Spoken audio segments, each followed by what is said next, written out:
Hi, everybody. My name is Fran. I'm one of the co-hosts for this podcast. Thanks for listening to another episode of Rambling Through Everyday Life with Fran and Angela. We always appreciate you. Thanks for spending your time with us. And as always, sit back and enjoy the show. All right, everybody, guess what? We just recorded about, 9-10 minutes of this episode. Really great content. The best content we've ever contented. Yeah, now this content's going to be like, we don't care anymore. We've already talked about it. And the whole system shut down. It crashed on me. And I was like, oh no, Angela, the whole thing quit. And okay. I just laughed. Okay. All right. We are. Yeah. So here we are, everybody. Y'all were so gracious and so kind in the last episode to listen to me talk about our move. Yes. And that y'all were very sweet. And thank you for letting me do that. But man, life changed. There was a lot happening in the month of July. A lot happening. And that included the fact that before you knew, you were selling your house, having to have all that change. You already had an international mission trip planned for the month of July. Yeah. So that wasn't stressful at all. That's not stressful at all. I mean, it got to a point where it was just like, you were so okay with everything that I thought, I wasn't. Well, maybe she's delusional, but maybe that's okay to let her be. Oh, I think looking back, it was survival. Like I couldn't dwell on anything. And I think the saddest part of July, and it still is extremely sad to me, is that I didn't get to help with Clay's move. Like Clay and Tyler, they did that themselves, drove a U-Haul up to Chicago, unloaded an apartment I've yet to see. I've yet to be to Chicago. That makes me the saddest because as a mom, you're like, oh man, I'm going to make sure, and we're going to go to Target and we're going to have all these things. And so that, looking back, and again, I'm still sad about it. So, I was delusional. I was just trying to cope and survive and do things. And then you throw in an international mission trip. And what's funny about that is that I was determined to not lose my passport. Like I had to know where that was. I didn't even think about that. And so early on in July, I took the passport out of our old house and took it to work and was like, just put it in the drawer because I can't lose that. That was smart. So I had my passport, but what ended up happening was I had no luggage. So I was like, Angela. I've never been happier to be asked for a favor because I love my luggage so much. I know why now. And it's not often that I have my life completely together in a category.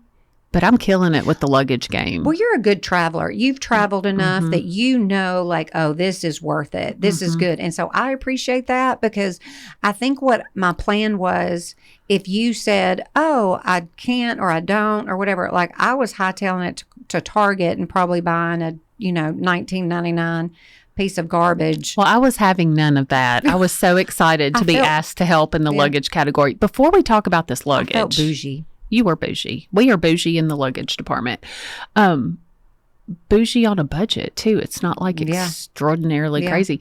But when you mentioned your boys, I do want to say this. Of course, I'm very sad that you could not be there. But I love the fact that they are close. Because I think when your kids are growing up, you're like, please like each other when it's not my direct responsibility to make you like each other. And the fact that Tyler just took off to Chicago to help Clay, like I just remember thinking that is so precious and great that it's just, it was a no-brainer, fun thing for him to do. He also didn't have a choice. Well, because Chip couldn't do it. For but he some still reason. did it. He did it, but they had a good time. They went to a Cubs game. They got to go to Wrigley Field. They went to a one of Clay's coworkers' birthday party celebration dinner things. So they experienced a lot together in a short amount of time. And Clay has a dream job. Go Clay. Yeah, really proud of him. He works for United Airlines and has only been with them since March. That's why he moved to Chicago. But we'll get to when I met up with him at the end of my mission trip. But we'll absolutely talk about that. And y'all, we are not sponsored by, we don't get paid money for no links. Talking about this luggage. We don't have fancy affiliate links or any of those things. We just love, we've got a whole little list of essentials for travel. We've got a travel outfit. Yeah. We've got a Lululemon belt bag.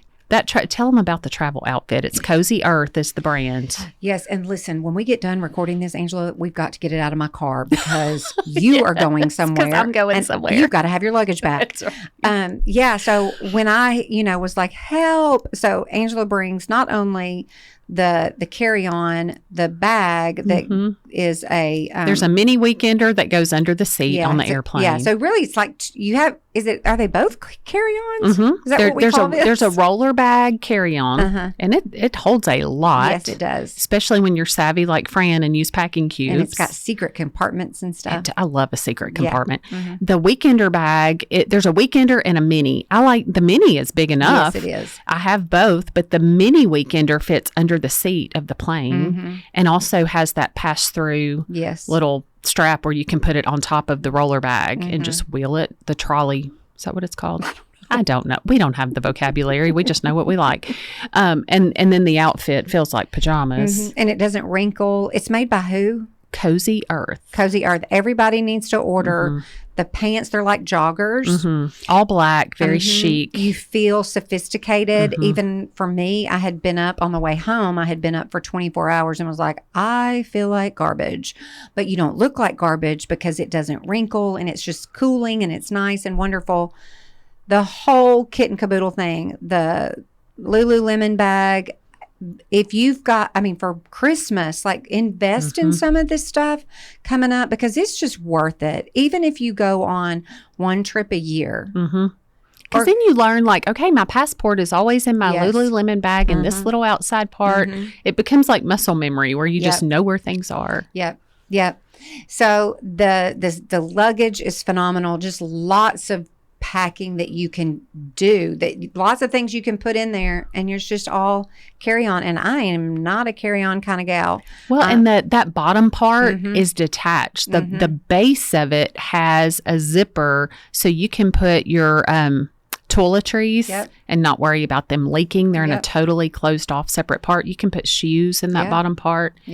If I was smart enough to design luggage, this would be it. It's worth it. We're impressed. Well, listen, and it's not mine, so I don't know how much it costs, but I am going to I'm going to purchase it for myself. It's worth it. It's so good. Okay, so tell us about your trip. Yeah, so I went to the Dominican with our church, Fellowship Bible Church. It was a big trip. It was, it included student ministry, so there was 41 of us. That's crazy. 41 people to navigate, travel the week, travel back, the whole 9 yards. And so we partner with an organization called Mission of Hope. They are based out of Texas, but their campus, their ministry is down in the Dominican. They were in Haiti, but because of the situation going on with Haiti and its government and all of the unrest, they are in the Dominican. And the Dominican and Haiti, they share an island. So it's one island, but there's a definite border that separate the two. And so we were on the Dominican side, partnering with Mission of Hope, serving just some beautiful, beautiful ways, beautiful people. Why I love mission trips and honestly believe that, I don't know, I'm about to go out on a limb here. I believe that this is not about a calling to missions. This is about serving the kingdom in such a way that is outside of what you're comfortable doing. I think everybody should experience that at least one time in your life. I'm not talking about I have people say to me a lot, I don't feel like I'm called to missions. Well, I'm guilty of that because I have feel called to missions. Right. I have said, I'm great locally. I don't see. Yeah. And I've changed my mind. Yeah. But I think that's important that you noted that. I think it's just, I think it's just a matter of serving the kingdom, serving the least of these. In light of the crazy, noisy world that we're in, Yes. did it hit different at this point in life? Absolutely, because when you're exposed to the level of poverty that we see, I just think, I feel very guilty, and I ask the Lord to forgive me for my lack of in the United States, my lack of urgency, my lack of having gospel conversations, my lack of understanding and knowing God's word in the way that I want to make a difference for the kingdom. Because listen, y'all, we are selfish people. We are very self-absorbed. Most of our decisions that we make are based on what I prefer and what's comfortable for me. And so when I get outside of that, mindset and that environment, it's just, you feel very exposed as a human, and truly how you're functioning the other 358 days out of the year, Don't you think comfort is like one of the biggest idols that absolutely, because I'm not even aware of it. It's safe, it's predictable. And so I'm very irritated by it, because I've been to so many places over a lot of years. I am now growing more and more uncomfortable with being comfortable. And I don't like to be comfortable. I'm anxious and eager to be a little irritated. I'm not afraid. I'm definitely not afraid of being uncomfortable. It's just an awareness of the world is extremely big, extremely big, and how selfish of us to only live, be aware of, and have greater understanding for his world and his kingdom if we're only living in the same space all the time. That's not I just personally don't know that that's the best stewardship. Now, I will say, absolutely, we can all serve right here. Absolutely. But then again, what are you doing there? Like, that's a conversation worth having and considering, because I think we're calling things good when maybe it's good, but are you being forced to be uncomfortable? Are you going into the hard places? Are you going into conversation with people that are absolutely nothing like you? No, we're not. And so I live in this space of, I ask it all the time at work. I say it in a lot of different places. Who are we and what are we doing? That's so good. And just to have that checkup, we need to be shaken out of our comfort. Yeah, listen, you're not going to die. I know that you're just not. Right. You're not going to die. I think that in the grand scheme of life, especially the older I get, you don't know how long you have left on this earth, and we will be held accountable to what we did with our time here and what God expects from us. And to much that has been given, much is expected. And so I just challenge all of you to consider, and I'm saying this with tremendous humility, that we need to all consider, who are we and what are we doing for the gospel? So anyway, it was a great week. I absolutely loved it. I was very impressed by the students. Mission of Hope is a phenomenal organization. If you're looking to partner with an organization and would consider the Dominican, I could give you all the contact names of the people. I know the people that started it. I know the people that are on the ground working. I know the people in Texas that are in their U.S. offices. Like, I would love to connect you with them. But anyway, go. I think we should all be going. I have a question. Okay. We love to talk about the generations coming up behind us. We see so much hope in them. Where did you see hope in the teenagers and the younger people with you on this trip? So one of the first challenges that we have on day one when we go and visit with these Haitians, and Haitians, they do not have anything. They are living out of barely a house made up of some kind of steel pieces of material that are put together to make up a home. Didn't they have hurricanes? Yeah, they're in so much civil unrest. Yeah. Like, people will go into villages and kill people just for the sake of killing them. People are fleeing over to the Dominican side because they just need to escape. When I tell you it is a mess, it is heartbreaking that people are living this way. And it's 2024, and it's really hard for some of them to get work because they're not documented citizens. It's just very, very complex. People are going without food. Like, it's just unacceptable. And it's up to us to come in and partner with Mission of Hope. And so, and to meet some just basic needs of humanity that everybody deserves. And so to bring, 14, 15, 16, 17-year-olds into that environment, it's overwhelming to absorb what you're seeing. So you're taking all that in visually. So then all of a sudden it's like, oh my gosh, I don't know what to say. I don't know what to ask. How do you step in to that space and like have a conversation? And like, these are kids that have been in, church and private schools, good families, very sheltered, like our own. Yes. And so the first day, they're scared. They're completely scared. And so they rely on the adults in that group. We were broken up into family groups. You're relying on the adults to take the lead. Okay. And so as many times as I've done this, I still too have to absorb what I'm seeing. There's a language barrier. You've got a translator. It's 1,000 degrees outside. Like all of a sudden you're like, hi, my name is, and this is why I'm here. Were they excited to meet you all? What was what was the interaction like? It's pretty closed off at the beginning because... Are they skeptical? Do they realize you're there to help? Do they... That they eventually understand that, but even then, it's like if you flipped it around and somebody comes into your space... I'd be skeptical. Yeah, I'm not necessarily going to have a conversation with you. Right. Like, I don't want 6 strangers showing up into my space. I mean, we're all white Americans showing up into your very poor state of living. Like, it's uncomfortable to say the least.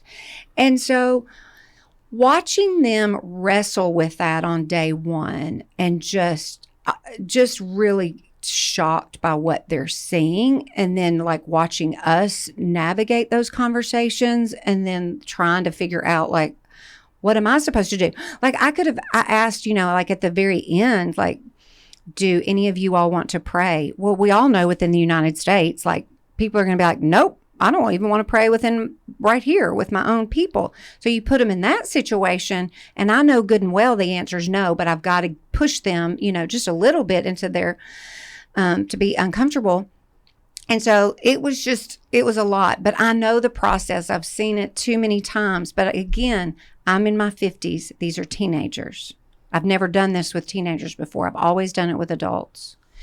And so then day 2, we go right back into the same village, okay? We happen to be taking a water filter to the same lady that we visited day 1, and we didn't know that. And so there was, okay, we're familiar here. We're going to go back and see this mom and her baby. Okay. And so I said to the girls, to our team, like, all right, y'all, we can do this. Like, I'm going to kind of back off a little bit and let you take the lead. And so watching them be extremely anxious, but also courageous at the same time, those are 2 worlds that we're all living in, even within our lives here within the United States, whether it's work, school, teams, whatever it is you've got going on as a teenager, but you're comfortable because it's here. And so watching them just get somewhat not comfortable, they were just brave. They would open up their mouth, they would say things, just small talk type of conversation was absolutely beautiful. And so they know they can do it in the hardest of situations. So when you get back to school and you are encountered with something that's really uncomfortable, where you're having to be bold and courageous and strong, oh my God, you did it there? Of course you can do it here. But oftentimes it's harder here because it's so familiar and the people and you've got complex history and, all that kind of thing. So just seeing them do that, say things, pray, share things, have very gospel-centered conversations to share truth about Jesus. It just was absolutely beautiful, and I'm really, really proud of them. And so I say to anybody that in ministry and churches that we need to be pushing our teenagers into these uncomfortable conversations, because I also see it on the college level where we're not comfortable in the college years of having a gospel conversation. People don't even know what that means. It's like, no, hang on. I'm not telling you to lead somebody to the Lord, but A, do you even know how to do that? Could you explain that and why you want that and need that? But we're just talking about having conversation about that's gospel centered, whether that's known or it's a little bit more hidden in the message and the words that you're choosing. Like, we need more of that. We need more opportunities. We need more practice. We need scenarios. We just need a lot more practice at it, because how in the world do we expect the next generation to go, to love, to serve in uncomfortable places if it's not happening here? Because they are being raised in a very privileged culture that says, let me provide everything for you. Let me not let you get bumped up, dirty, bruised, beaten a little bit. Like, I've got to, put that bubble wrap around you because I don't want you to get harmed or hurt. The greatest thing that we can do is let our kids get beat up, bruised, fall down, suffer. It's so hard. It is so hard, but it is so hard. It's so but they need that. They need it, and they need it more than one time a year. They need it more than just going on a mission trip. Mm-hmm. It needs to be happening all around them. We need to give them biblical truth and lessons. However, send them out, go, do, over and over and over and over again. I want my kids to be fruity and bear fruit. Yeah, absolutely. But I don't want to get out of God's way to let him grow that fruit in them more often than not. I'm so aware of that and just want to. I love these opportunities. I love that our kids, it's so hard to find young people who know how to make eye contact and have conversation, period. I'm telling you, I would marvel at, we would have debriefs every night, and I would just marvel at what was coming out of their mouths. That's amazing. As kids. Yeah. The spiritual depth and awareness was absolutely remarkable. So parents, have those conversations with your kids over and over and over again. Do not be afraid of their answers. Don't feel like, oh no, they're not where I thought they were. What should we ask? Give us a couple of things to ask our kids. I think we've talked about this a lot. I think it's going to always start with, what is your relationship like with the Lord? Just on a practical level.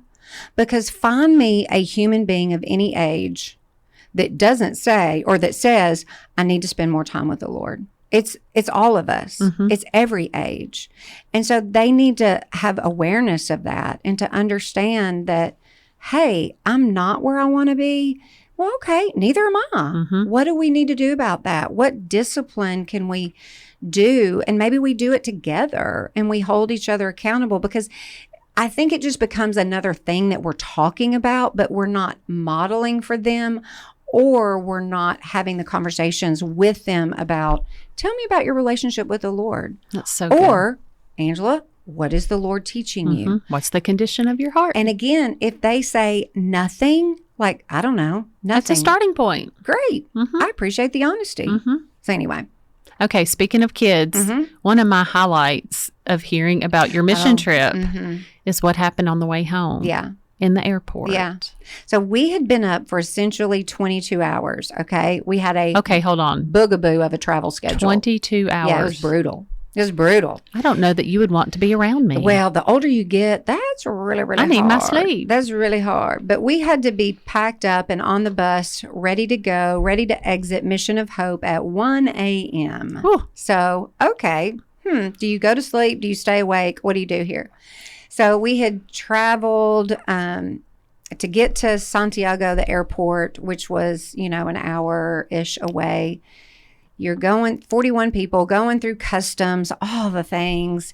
We get to Newark. Yes, we flew from the Dominican to Newark. Yes, that is completely out of the way. It took me a minute, but yes, you're south. Yeah. We're all the way going in the wrong direction, but that's okay. And so Clay, the oldest that works for United, he had texted me on Friday and said, hey, what kind of layover? I remember you saying you've got a long layover in Newark. He was off for that period of time. He was off for a few days. And he said, I'll just fly over and meet you if that is okay. And I was like, a great child. Is that okay? Please come see your mama. Of course that's okay. How kind of the Lord to open this up in the month that you wanted to go be with him and you could not. And I could not. And so it's so funny. He, because of access to things that he has, he showed me a picture of, he was tracking my plane flying across the Atlantic, from south to north. And he could see his plane going from Chicago to Newark. And so like both planes are like on this map and, who's going to get there first kind of thing. Fun. And so we met, we were, landed like at 9-something in the morning, went straight up to the United Club. A shout out to the United Club in the Newark airport. Absolutely phenomenal food, phenomenal environment. And we literally sat there and talked for 3.5 hours. Wow. It allowed me time to hear about his apartment, the new friends that he's making, his work, his schedule, exactly what he's doing on a much bigger, deeper understanding conversation that I just hadn't had before because everything has just been wild. And then we were done. Like, I had to fly out. We leave. I go to my gate. He goes into the city. No, I was jealous because I had carry-on. What was I going to do with my luggage? So I couldn't go. That was why we stayed. Otherwise, we would have gone into the city for a couple of hours together because y'all know how much we love New York. But yeah, just such a gift, just a precious human being. I mean, I think, somebody said this to me on the trip. They said, Fran, it says a lot, and my kids are not perfect, y'all. Nobody's are, but they said it says a lot that one of your kids would take the time. And granted, I know he can fly for free. And that doesn't matter. It doesn't matter. He loves his mama and made the effort to come find you. Yeah, and that was really sweet. Oh, how that was sweet. Really sweet. But anyway. I want you to share that picture of y'all. Yeah, I will. In stories. Yeah. I sent Clay a text and I said, I'm sure you caught a glimpse of how excited your mama was, but let me say it one more time. You are the best kid ever. Your mama's so happy right now. So sweet. So sweet. I want to mention Kaylee's trip. I know it. Because Kaylee's trip, coupled with things I've heard you say, made me stop saying, I'm just a local missions person. I don't see me ever going on an international mission trip. Of course you can. We will drag you. I want to go now. You're not going to not like it. That's the thing. I don't know what I thought it would be. Yeah, clearly. I think I'm weirded out by like, am I going to find anything at all that I can eat there? How selfish is that? Well, again, I'm worried about. I understand. I'm worried about. Will I have to take granola bars, and is that all I'm getting? This sounds will. horrible. But I get it because we all have to battle that. Let's talk about my comfort for a minute. But I get it completely. So Kaylee has always wanted to go on an international missions trip, and I've always said, "Good, you can go with Fran one day. She will be your parent who takes you there." Well, Kaylee found a friend at Sanford who told her about a place in Kenya, and then that friend promptly decided not to go. So I was looking at my child saying, you're not going to Kenya by yourself. So then Kaylee said, well, there's a group going. And it's Purposefully Made Ministries. And the founder of that ministry is a Sanford graduate. And it took a lot of faith for this mama to just say, okay, you can go with these strangers that I do not know. And I sent this woman multiple emails, and she was very kind and said, I get it. My parents are the same way. Let me answer all your questions. Her pastor went with Kaylee. And it was just, there's a lot I could say. I'm hoping she'll come on an episode one day soon and talk about it. But I will tell you this, Purposefully Made Ministries ministers to special needs children and their mamas who are treated like demon-possessed outcasts of these villages. So the women are ostracized. If anything bad happens in the village, they assume that it's because of the mother and the disabled child and that somehow it's their fault and they have brought these bad things into the village. So nobody wants anything to do with them. The women are lonely. They're starving for community. So this ministry brings the mamas together where they can have coffee or tea and love on each other. And they do occupational therapy and physical therapy for the children with disabilities. Kaylee was living her best life. Yeah. I can foresee us going on this trip with her next year, hopefully.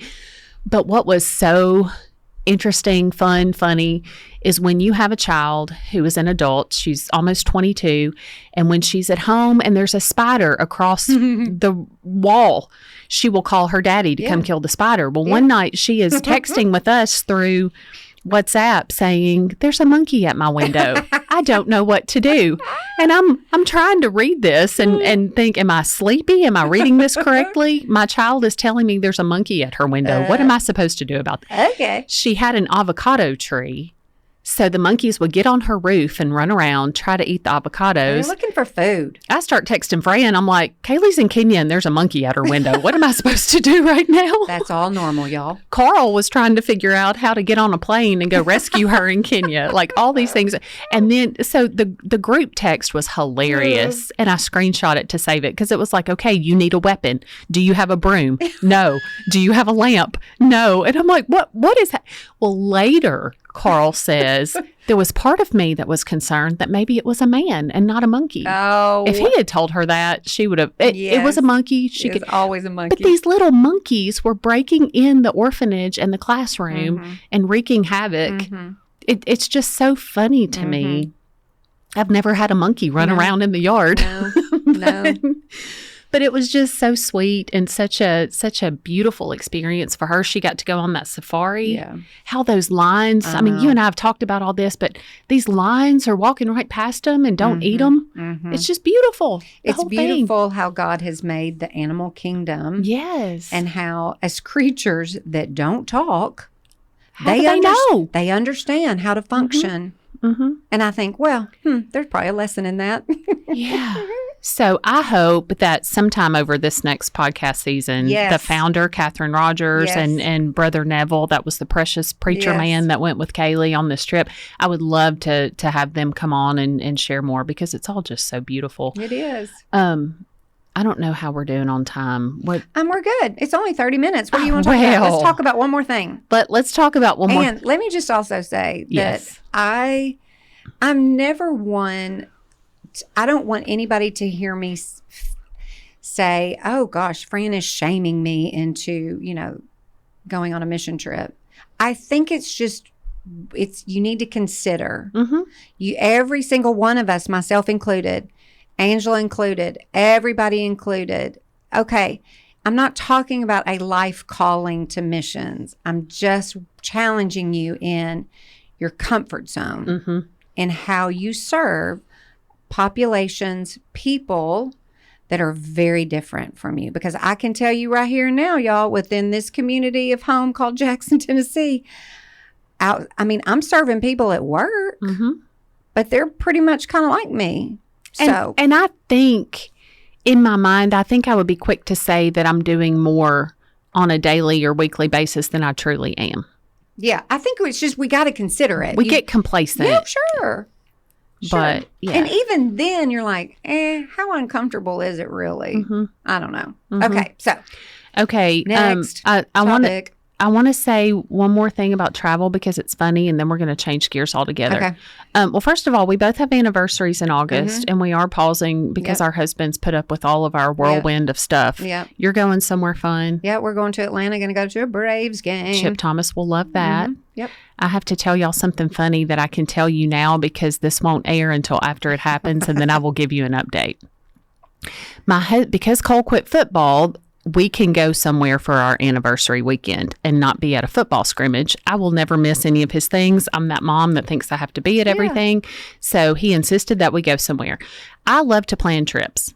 My husband hates to hear about it until an hour before it's time to leave. It gives him anxiety. Fine. We're totally different people. I love going to Disney World. It helps my brain. I can get caught up in that and not everything else. I love it. I love to achieve never waiting in line and having the perfect fun time. Carl thinks it's hell on earth. Yeah. So we are not going to Disney World for our trip. However, my husband does not know where we are going. I am going to take him to the Orlando gate when we go through security and video me surprising him, explaining that he's the best husband in the world for letting me plan a surprise trip, and I will show him the best time ever at Disney World. And I'm real curious to see how he reacts. Stay tuned. It will be the ultimate test of 27 years of marriage. And it could be a video that you cannot share. It probably will be. Because not real sure what's going to come out of his mouth. It's a setup and it's mean. Yeah. I'm evil. But it's wonderful. It's going to be the best. It is. I can't wait to get that I know. update. We're actually going somewhere that he loves and I love, so that'll be fun too. But I just think my kids think it's so funny. We think it's so funny. So we'll see how Carl reacts. Hey, really quick, I want us to say two things. I don't want to, we're not talking about this because everybody has already talked about it, but two things that I want to talk about on Netflix.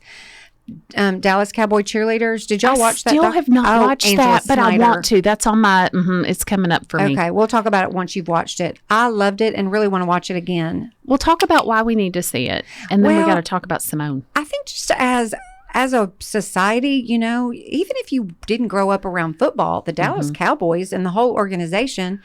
That was the stuff. Yeah, America's team. Like, it's just, you know who they are. And then the cheerleaders, that's where it gets a little dicey. Like, you're like, did you love them? Or do you think, oh, that's garbage. That's too much. How do you feel? Because you were a cheerleader. I couldn't do a cartwheel. But you were a cheerleader, Fran. Well, I think also, too, NFL cheerleaders, I'm like, what are they doing again exactly? That's very different than high school sports. Have you tried to recreate? You know, they're all over TikTok. These women trying to do the dance and the kicks. Have you tried to do that secretly at home in the dark? I think I could because I've watched it 9,000 times. Thunderstruck. Oh, yeah.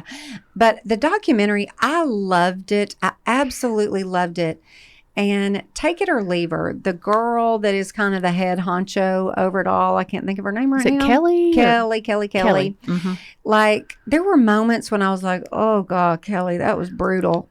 But I was talking to a friend of ours that has been on been a guest. She's been on the show as a guest a few times.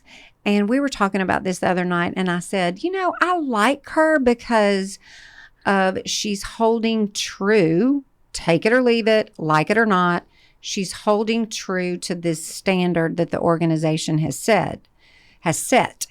Again, take it or leave it, like it or not. Like, she's not compromising. So that part of me, I appreciate that. I appreciate when people will hold true to who they are. Like, if you say you're going to be this, and this, then by golly, do it. Now, you may Standards. You may not like the way it comes out and how we're doing that, but I want you to do that, you know? And so I do appreciate that. But yeah, there was also some moments when I'm like, these girls are going to be traumatized for life. Bring in the therapist. Yes. Okay, tell us about the Simone Biles. Yeah. So it's, you know, the Olympics come and gone by the time this airs. If you have not watched the Simone Biles documentary on Netflix, currently it's only 2 episodes. They say that more are coming, which tells me they're doing more footage during the Olympics. But man, she truly is the greatest athlete of all times. About what she's accomplished as a human being. Oh my gosh, she's incredible. I love it so much. She is very honest and vulnerable about her mental health journey when she had to pull out of the Tokyo Olympics. I cannot imagine. And all of the pressure, she talks about the pressure that she puts on herself, that the world puts on her, and how she navigates all of that. And she's got the most precious laugh, and her smile is just gold. Like, I'm the biggest fan, and I have a feeling like we're not going to see her again in the Olympics because she's 27. And they call them the Golden Girls, partly because they win all the gold, and partly because she says she's the grandma. They're old. I read this morning that somebody had said, I noticed something watching the all-around gymnastics final when her biggest rival, Rebecca Andrade, took to the balance beam. You could hear a voice screaming in the background, "Come on, Rebecca." Yeah. And that was Simone Biles. Yeah. She is, she's somebody you want on your side. You want to be like that when you're competitors, when another female is competing. She also understands, like, she is the greatest of all time. She's so incredible. Yeah. And Flava Flav. Yeah. And Snoop Dogg. You've got Flava Flav with this water polo team because he read about them working all these jobs to pay for school. So he's sponsoring them. And then somebody posted, my mom called and told me how much she loves watching Snoop Dogg at the Olympics. And I had to remind my mama, she grounded me for buying his CD once. Yeah. Listen, that's the honest truth. Who knew that America would need Snoop Dogg as their cheerleader right now? But he's incredible. Goodness. It's been so fun. It's been Olympics, so fun. We have loved you. The guy on the pommel horse that went from Clark Kent to Superman, one event, sat through that whole everything. There's so many lessons for life in all of the Olympics. And these younger people, this next generation, that is just so incredible. We have loved the Olympics. Could not have come at a more perfect time. For real. Because then we're going to shift right into a political season that we're not going to talk about. We're not going to talk about that. Well, I have a sophomore in high school now and a licensed driver. I know. Y'all remember we talked all about that. Look out for Coleman, and Kaylee will be a senior in college, which is insane. And I want you to mention your new job on campus. I have watched the Lord transition you from one thing to another in a beautiful way. And I love where you are right now. I want us to talk about it for a minute. Yeah, I am over discipleship for the women on campus. So could there be a more perfect role for Fran Thomas? I love to shout out Joe Ball. This is for you. I know you're not listening to this, but Joe makes fun of me for saying, I love, love, love. And I don't know why I say it 3 times, but I love, love, love pouring into the next generation, mainly because I didn't have that. And I know the value of having somebody seeing you, hearing you, encouraging you, pointing you to the Lord. I want nothing more than for any girl that I encounter to love the Lord more than they did when they first got to Union. When they graduate, I want them to love him more. And that just looks like a ton of ways based on the person and the experience that we get to have together, whether it's organized or not, structured or not. It's just, I'm very, very thankful for this role. And the older I get, I'm like, I don't know. What am I doing with my life? But I know that this matters and this is important. And so to be able to do this is a real treat. It's a real privilege. It's going to be fun to see what God does with Fran over these discipleship. Get ready. People, yep. Okay, I have something to close us out with if we're ready for that. I read it this morning and it just was so beautiful and it helped me so much. I even shared it on Facebook. I thought somebody else needs this too. So it's from Psalm 31. It's in the Message version. And I'm not even going to say if you need this because we all need exactly what Fran just said. We just want to love God more. So this says, I run to you, God. I run for dear life. Don't let me down. Take me seriously this time. I love the Message version. Get down on my level and listen, please. No procrastination. Your granite cave, a hiding place. Your high cliff nest, a place of safety. You're my cave to hide in, my cliff to climb. Be my safe leader. Be my true mountain guide. Free me from hidden traps. I want to hide in you. I've put my life in your hands. You won't drop me. You'll never let me down. Isn't that beautiful? All the people said. You won't drop me. He will not drop you and he will never let you down. Let that just encourage you and comfort you today, whatever you're going through. It's so good. All right, you guys. We love you so much. Thanks for listening. We'll see you next time. Y'all have a great week.